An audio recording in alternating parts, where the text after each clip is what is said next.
सलाम अलैकुम, welcome to our family. आज हम बात करेंगे लफ्ज और इसकी इकसाम के बारे में।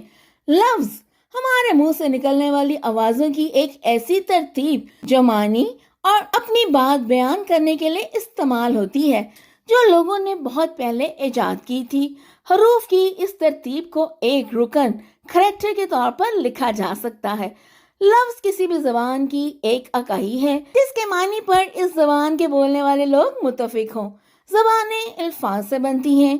दो या दो से ज्यादा हरूफ को मिलाएं तो लफ्ज बनता है, यानी हरूफ के मुरक्कब को, हरूफ के मजमुआ को लफ्ज कहते हैं और लफ्ज की जमा अल्फाज है। कुछ अल्फाज बामायनी होते हैं जबकि कुछ अल्फाज बेमायनी होते हैं। लफ्ज की दो किस्में हैं, कलमा और मोमिल। कलमा वो लफ्ज जिसके मायनी समझ में आ जाए, जैसे पानी, रोटी, किताब वगैरह। मोमिल ऐसे अल्फाज जिनके कोई मायनी ना हो लेकिन बराह रास्त कलमा के साथ बोले जाएं, हम आवाज और मुश्तरक हरूफ के हामिल हों। ऐसे बेमायनी अल्फाज को मोहमिल कहते हैं। मिसाल के तौर पर पानी, वानी, रोटी, शोटी, किताब, शिताब वगैरह।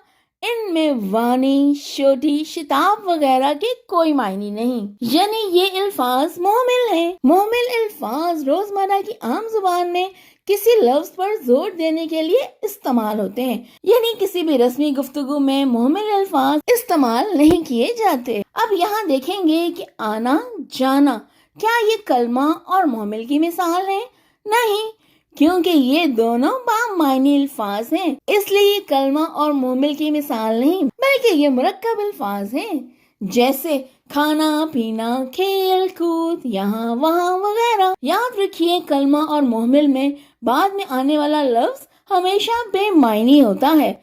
उम्मीद है कि अब आप लफ्ज के साथ साथ लफ्ज की इकसाम, कलमा और मोमिल की शनाख्त बआसानी कर सकेंगे। सीखने सिखाने के इस सफर में हमारे साथ रहने के लिए इस वीडियो को शेयर और चैनल को सब्सक्राइब कीजिए। Happy learning, thank you.